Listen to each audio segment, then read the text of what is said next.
Hello everyone. So I just want to preface that I've had the hiccups for about 3 days now, so I apologize if that comes forward today. But I would like to talk to you today about a disease. Now, you're probably thinking cancer, heart attack, even arthritis, for instance. But I bet you haven't heard of this one. Ehlers Danlos syndrome. Yeah, weird name, weird sounding. But Ehlers Danlos syndrome, better known as EDS, is a disease that weakens the connective tissue of your body. That means ligaments, tendons, muscles, anything that basically holds the bone to the joint. And the issue behind this is that there's a collagen. There's a couple different collagens in your body, different types, but this specific collagen is lacking in a person who has EDS, meaning either their ligaments will hold tight to each other and won't allow for any flexibility, or because of the lack of collagen, there will be an enormous elasticity in between the muscles and the tendons, allowing them to separate so far that they can even snap, completely tearing the muscle in half, the tendon, the ligament. And that happens to be the type that I have. So there are 3 types of Ehlers-Danlos for the majority of it. There's type 1, type 2, and type 3. Type 3 being the lowest amount and type 1 being the most severe. I happen to have type 2, meaning I am extremely flexible, which being a ballerina growing up happened to be a good thing. All the kids thought it was cool that I could lift my leg from behind me all the way in front of me and touch the mirror.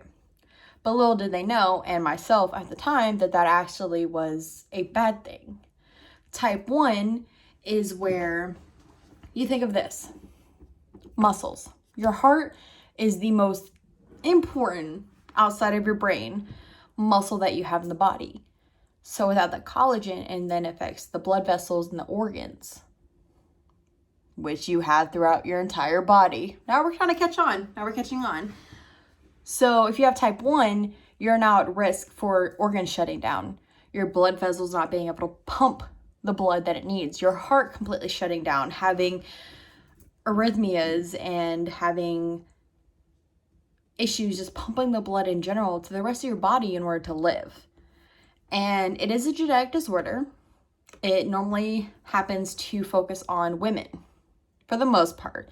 Men do get it, but it only passes from mother to daughter, daughter to sons. Sons generally don't produce as much of an issue as women do with Ehlers-Danlos, so there is a higher genetic disposition with women, but men do get it. But it's one of those diseases that is becoming more and more pronounced throughout the medical community in order to promote the risk of it, because a lot of people, like myself, it took years. I started dislocating knees in middle school, playing volleyball, and it took until I was a junior in high school to fully be diagnosed, and I had to actually go to someone that could take my blood and genetically diagnose me with this disease. So, Ehlers-Danlos. There are technically 13 types of Ehlers-Danlos syndromes. There's hypermobile, i.e., being able to extend your elbows or your knees past their limit.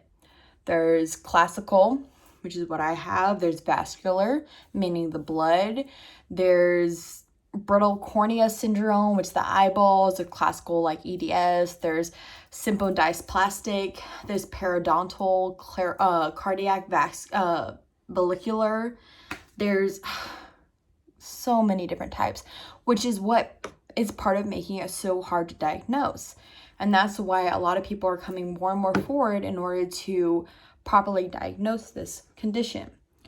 Loose joints, highly elastic, velvety skin. So you might think, oh, I just have really soft skin, but you've got a lot of it. It stretches out way farther than it should. The loose joints. Here's one of the number 1 tests that I got every single time I was asked about it.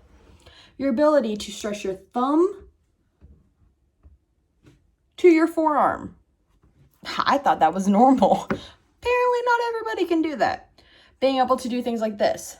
Put your fist up, flex your thumb out, put your fingers up without these two separating and being able to do this. Apparently not everybody can do that. Me growing up, I thought that was normal. You have muscle pain. You have skin folds in your eyes.